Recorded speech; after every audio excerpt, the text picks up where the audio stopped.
میرا نام سندس ہے. میں نے ماسٹر کیا ہوا تھا اور آج کل گھر میں فارغ ہوتی تھی.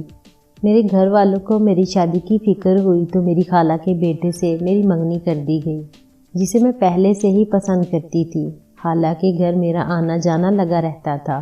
ایک دن میں خالہ کے گھر اپنے لیے بنائے جانے والے کمرے کو دیکھنے گئی تو عثمان بھی گھر ہی تھا. وہ مجھے اپنے کمرے میں لے گیا اور میرے ساتھ مستیاں کرنے لگا. جب میرے لاکھ منع کرنے پر بھی عثمان نے میری بات نہ مانی تو مجھے آہستہ آہستہ ان پر غصہ آنے لگا اور میں غصے میں بولی، عثمان آپ نے باز نہیں آنا نا؟ میں آج کے بعد آپ کے گھر بالکل نہیں آؤں گی.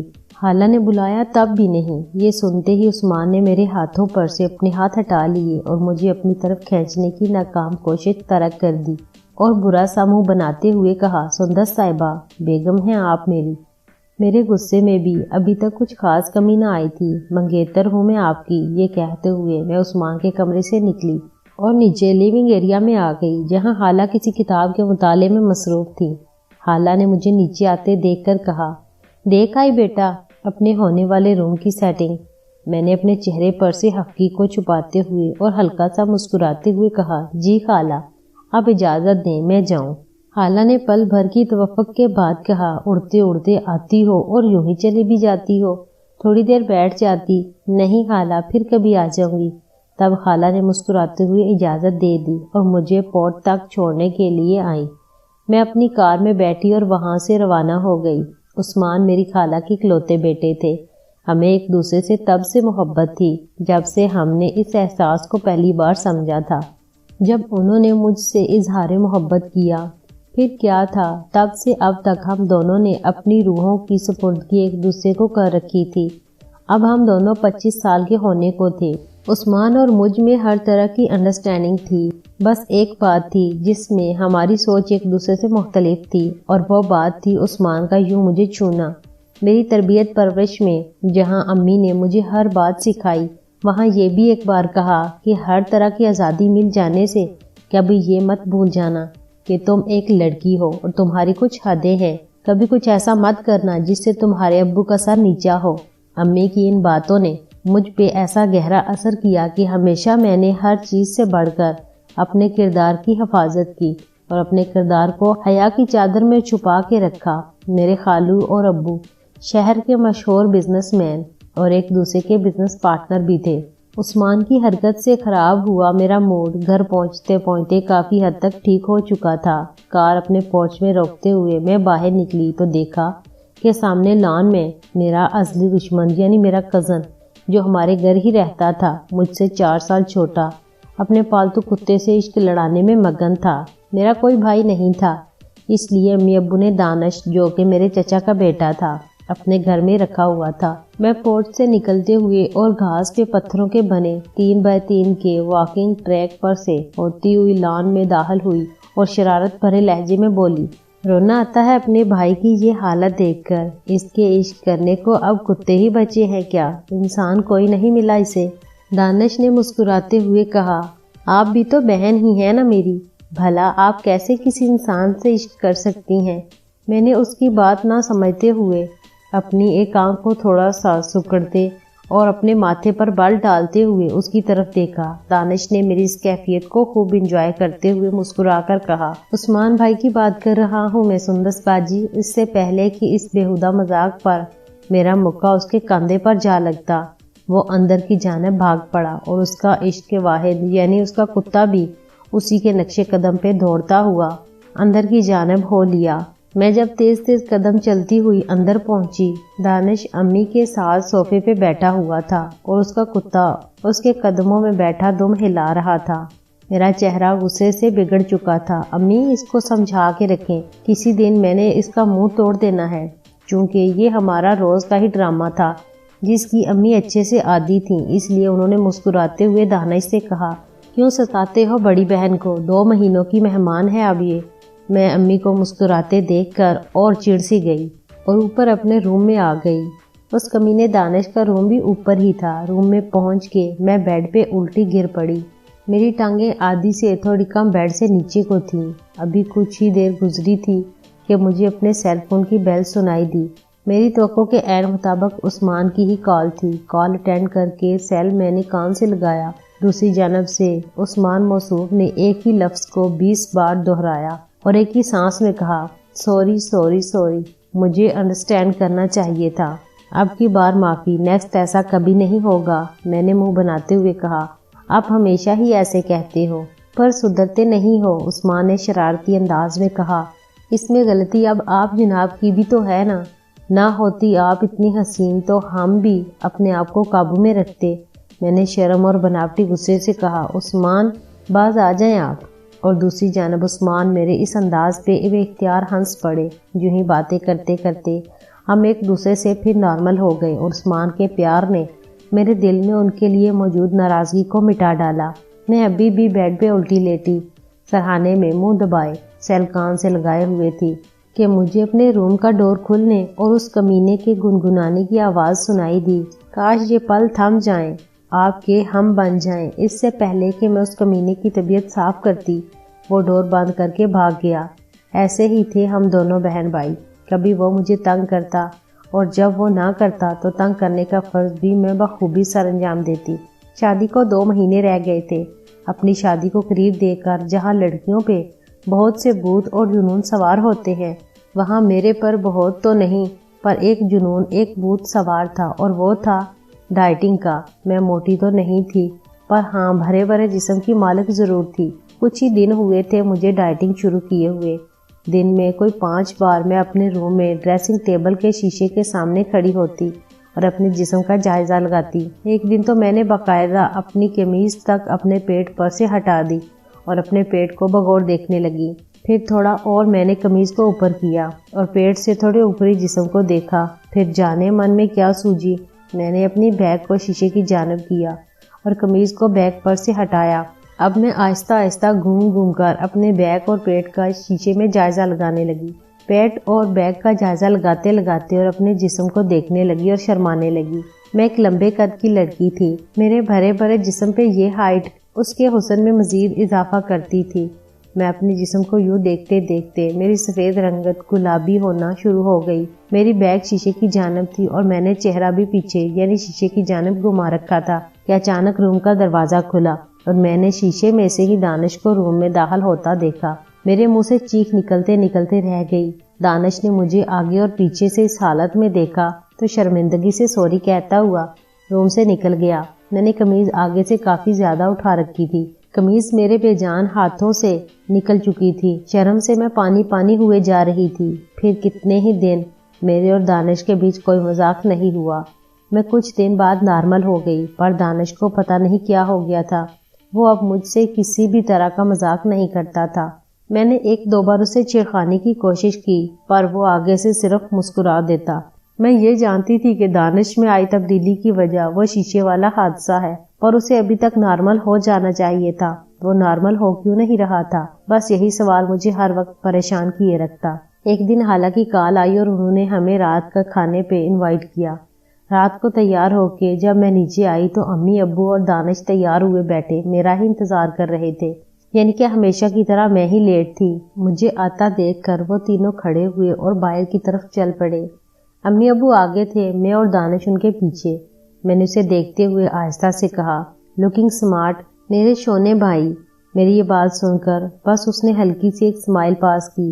اگر یہ وہ پہلے والا دانش ہوتا تو ضرور مجھے آگے سے کچھ کہتا، کوئی مذاق کرتا، پر یہ وہ پہلے والا دانش نہیں تھا۔ پورچ میں پہنچے تو ابو نے ہمیں اپنی ہی کار میں بیٹھنے کو کہا۔ میں اور دانش بھی ابو کی کار میں بیٹھ گئے۔ امی آگے فرنٹ سیٹ پہ بیٹھی تھی، ان کی بیک سیٹ پہ دانش، میں ڈرائیونگ سیٹ کے بیک پہ یعنی دانش کے ساتھ بیٹھی تھی۔ راستے میں ابو نے ہمیں بتایا کہ 3 دن بعد ان کی شہر سے دور ایک ہل اسٹیشن پہ واقع 5 اسٹار ہوٹل میں بزنس میٹنگ ہے۔ ابو نے ہمیں آفر کی کہ اگر ہم لوگ ان کے ساتھ چلنا چاہیں تو چل سکتے ہیں، وہ میٹنگ اٹینڈ کر لیں گے اور ہم لوگ گھوم پھر لیں گے اور فریش ہو جائیں گے۔ امی نے 1970 کی فلمی ماؤں کی طرح کہا، ہاں ہم لوگ چلیں گے، پتہ نہیں اس کے بعد پھر سندس کے ساتھ کہیں باہر جانے کا موقع کب ملے، ہم ضرور چلیں گے۔ میں نے دل میں سوچا، امی تو ایسے بات کر رہی ہیں جیسے میں 7 سمندر پار جا رہی ہوں۔ امی کے حامی بھرنے کے بعد کار میں خاموشی چھا چکی تھی۔ تھوڑی ہی دیر گزری تھی کہ دانش میرے جسم کو ٹچ کر رہا تھا۔ میں نے اس کی طرف دیکھا تو وہ کار سے باہر دیکھ رہا تھا۔ میں بھی اپنی سائڈ سے کار سے باہر دیکھنے لگی، یہ سوچتے ہوئے کہ انجانے میں ایسا ہوا ہے اور دانش تو باہر کہیں کھویا ہوا ہے، ابھی ہاتھ ہٹا لے گا۔ پر میں ابھی یہی سوچ ہی رہی تھی کہ اس کا پورا ہاتھ مجھے اپنی ران پر محسوس ہوا اور پھر اس نے آہستہ سے میری ران کو دبا دیا۔ اس کی اس حرکت سے تو میرے تن بدن جیسے جان ہی نکل گئی ہو۔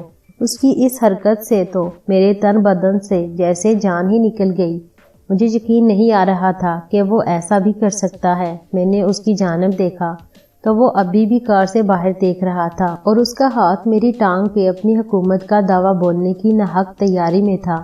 میں نے اس کا ہاتھ آہستہ سے پیچھے کو جھٹک دیا اور کار سے باہر دیکھنے لگی۔ کچھ پل ہی گزرے تھے کہ اس نے پھر سے میری ٹانگ پہ اپنا ہاتھ رکھ دیا اور آہستہ آہستہ اسے سہلانے لگا۔ دانش کی ان حرکتوں نے میرے جسم کو بے جان اور میرے دماغ کو جیسے مفلوج سا کر دیا تھا۔ جو ہو رہا تھا وہ غلط تو تھا ہی، میری طرف سے اب کی بار کوئی روک نہ پا کے جیسے اس میں اور ہمت امنڈ آئی تھی، وہ بے خوف میری ران کو اپنے مضبوط ہاتھ سے دبا اور سہلا رہا تھا۔ وہ کیا جانے کہ میں کچھ کر کیوں نہیں رہی، کچھ بول کیوں نہیں رہی۔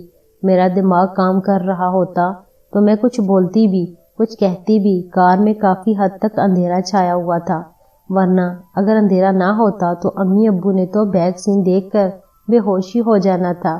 جو خالہ کا گھر قریب آتا جا رہا تھا، دانش کی گستاخیاں بڑھتی چلی جا رہی تھی۔ خالہ کے گھر پہنچ کے میں بمشکل کار سے اتری، کسی عجیب ہی دنیا میں پہنچ چکی تھی۔ یہ لوگوں سے بھری دنیا کو سمجھنے کے لیے میرا دماغ ناکافی سا محسوس ہو رہا تھا۔ مجھے اپنا آپ پرایا سا محسوس ہو رہا تھا، جانے کیوں مجھے سب پرائے سے لگ رہے تھے۔ عثمان سے رسمی سی سلام دعا ہوئی، جانے کیوں میں آج اس سے نظریں چرا رہی تھی۔ سب لیونگ ایریا میں ہی بیٹھ گئے اور گپ شپ لگانے لگے۔ اس سب کے بیچ عثمان نے مجھے سیل پہ میسج کیا، بیگم صاحبہ کہاں کھوئی ہوئی ہیں، سب ٹھیک تو ہے نا؟ میری روح کا وارث تھا وہ شخص، بھلا اس سے میری یہ کیفیت کہاں چھپ سکتی تھی؟ کچھ نہیں، سب ٹھیک ہے۔ دانش کی طرف ابھی تک مجھے نظر اٹھا کے دیکھنے کی ہمت نہ پڑی تھی۔ ڈنر کے وقت میرے خالی دماغ میں ایک خیال کی آمد ہوئی کہ گھر واپس جاتے ہوئے پھر وہی کچھ دوبارہ ہو سکتا ہے۔ میں نے عثمان کو ٹیکسٹ کیا کہ ڈنر کے بعد آئس کریم کے لیے چلتے ہیں۔ انہوں نے رپلائی کیا کہ میں کچھ سیٹنگ کرتا ہوں۔ ڈنر سے فارغ ہو کے میں اور عثمان جب آئس کریم پارلر کو نکلے تو گھر سے آئس کریم پارلر اور وہاں سے اپنے گھر تک میں زیادہ چپ ہی رہی۔ عثمان نے ایک دو بار خاموشی کی وجہ پوچھی بھی، پر ان کے ان سوالوں کے جواب کہاں سے لاتی۔ اپنے روم میں پہنچ کے ڈور بند کر کے میں نے لائٹ آن نہیں کی، نہ ہی میں نے ڈریس چینج کیا۔ سینڈلز اتار پھینک کے ایک طرف میں نے اور بیڈ پہ لیٹ گئی، یہ پرواہ بھی نہیں کی کہ میں نے ٹائٹ قمیض اور چوڑی دار پاجامہ پہن رکھا ہے۔ بیڈ پہ لیٹ کر میں گہرے گہرے سانس لینے لگی۔ کتنے ہی وقت سے روک رکھے تھے یہ سانس میں نے۔ ہاں، پھر یوں بھی تو لگا جیسے مدتیں بیت چکی تھیں ان سانسوں کو روکے ہوئے۔ کمرے میں میری تیز تیز سانسوں کی آواز جیسے گونجنے سی لگی۔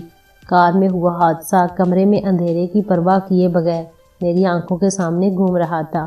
بہت کوشش کی کہ میں ہل اسٹیشن نہ جاؤں، پر امی نے ایک نہ سنی اور مجھے ان کے ساتھ جانا ہی پڑا۔ راستے میں میری توقع کے برعکس دانش نے ویسی کوئی حرکت نہیں کی، شاید دن کی روشنی میں اسے ہمت نہیں پڑی۔ ہم شام تک اپنے مطلوبہ ہوٹل میں پہنچ چکے تھے۔ وہاں جا کے ہمیں پتہ چلا کہ رومز ایڈجسٹمنٹ کرنی پڑے گی۔ ابو کا روم تو پہلے سے ہی بکڈ تھا، پر میرے اور دانش کے لیے الگ الگ رومز نہیں مل رہے تھے۔ ابو نے ہمیں کہا کہ مجھے ایڈوانس بکنگ کرنی چاہیے تھی، پر اب آپ دونوں ایک ہی روم میں ایڈجسٹ کر لو۔ سوری بیٹا۔ یہ سنتے ہی میرے جسم میں موجود تمام خون جیسے خشک سا ہو گیا۔ اپنے روم میں پہنچ کے میں فریش ہونے واش روم چلی گئی۔ جب نہا کر فریش ہو کے باہر آئی تو دانش ریموٹ سے چینل بدل رہا تھا۔ نہ اس نے مجھ سے کوئی بات کی، نہ ہی میں نے۔ وہ خاموشی سے اٹھا اور واش روم چلا گیا۔ رات کے کھانے کے بعد جب ہم روم میں آئے تو میں سلیپنگ ڈریس پہننے واش روم چلی گئی۔ جب میں واش روم سے باہر آئی تو دانش بیڈ پہ دوسری طرف منہ کیے لیٹ چکا تھا۔ میں نے اپنے ہینڈ بیگ میں سے ایک انگلش ناول نکالا اور بیڈ کے اپنی طرف والے ٹیبل لیمپ کو آن کیا اور روم کی مین لائٹس آف کر دی۔ اب روم میں صرف ٹیبل لیمپ کے بلب کی پیلی مدھم روشنی پھیلی ہوئی تھی۔ میں سونا بالکل نہیں چاہتی تھی، ایک عجیب سی بے چینی میرے جسم میں جیسے دوڑ سی رہی تھی اور دوڑتے دوڑتے جیسے میرے جسم کو کاٹ سی رہی تھی۔ میں نے بیڈ پہ ٹانگیں سیدھی کی اور بیڈ کی بیگ سے ٹیک لگا لی اور ناول پڑھنے لگی۔ ایک سفر کی تھکاوٹ اوپر سے لیمپ کی مدھم سی روشنی سے طاری ہونے والی خماری، جھاگتی بھی تو آخر کتنی دیر، پتہ نہیں کب یوں ہی ناول پڑھتے پڑھتے میں سو گئی۔ سوتے میں نے ایک خواب دیکھا کہ میرے جسم پہ کچھ رینگ رہا ہے، جس سے وہی انجان لہریں میرے جسم میں ناچ رہی ہیں، میرے مضبوط ارادوں کو توڑ پھوڑ کے میرے جذبات کو بہکا رہی ہیں۔ میں ان لہروں کے سحر سے نکل کے بھاگ جانا چاہتی ہوں، پر اس سحر کا نشہ مجھے کہیں بھاگنے نہیں دے رہا ہوتا۔ پھر آہستہ آہستہ میں ہوش کی دنیا میں واپس آنا شروع ہوئی اور آنکھیں بند کیے ہوئے مگر جاگ گئی۔ جاگنے پر مجھے جس چیز کا علم ہوا وہ یہ کہ وہ خواب نہیں، سب حقیقت تھا۔ دانش نے میری شرٹ کے سارے بٹن کھول رکھے تھے اور میرے جسم سے کھیل رہا تھا۔ میں چاہ کے بھی اسے روک نہیں پا رہی تھی۔ میں بیڈ سے ٹیک لگائے ٹانگیں بیڈ پہ سیدھے کیے لیٹی رہی اور اسے یہ کھیل کھیلنے دیتی رہی۔ سندر سکون دے دیا ہے آپ نے مجھے، سندر سکون دے دیا ہے آپ نے مجھے، دانش کی نشے میں ڈوبی آواز میرے کانوں سے ٹکرائی۔ مجھے بھی کوئی کم سکون نہیں دیا تھا اس نے۔ اچانک میرے سیل فون کی بیل مجھے سنائی دی۔ میں جانتی تھی کہ کال کس کی ہوگی۔ کال اٹینڈ کر کے اسپیکر آن کر دیا۔ دوسری جانب سے عثمان بولے، ہیلو بیگم صاحبہ، کیا حال چال ہیں؟ ٹھیک ہوں، عثمان نے کہا۔ کہاں بیٹھی ہو؟ تمہاری آواز ٹھیک سے نہیں آ رہی۔ میں نے باہر آ کر عثمان کی کال سنی، لیکن دوبارہ دانش کے کمرے میں نہیں گئی۔ میں نے امی کا دروازہ نوک کیا اور امی کے پاس جا کر سو گئی۔ ایک جوان لڑکا اور لڑکی جب ایک کمرے میں ہوں گے تو وہ کیسے غلط کام کرنے سے بچ سکیں گے؟ اسی لیے جوان لڑکے اور لڑکی کو ایک ساتھ بیٹھ کر پڑھنے سے بھی منع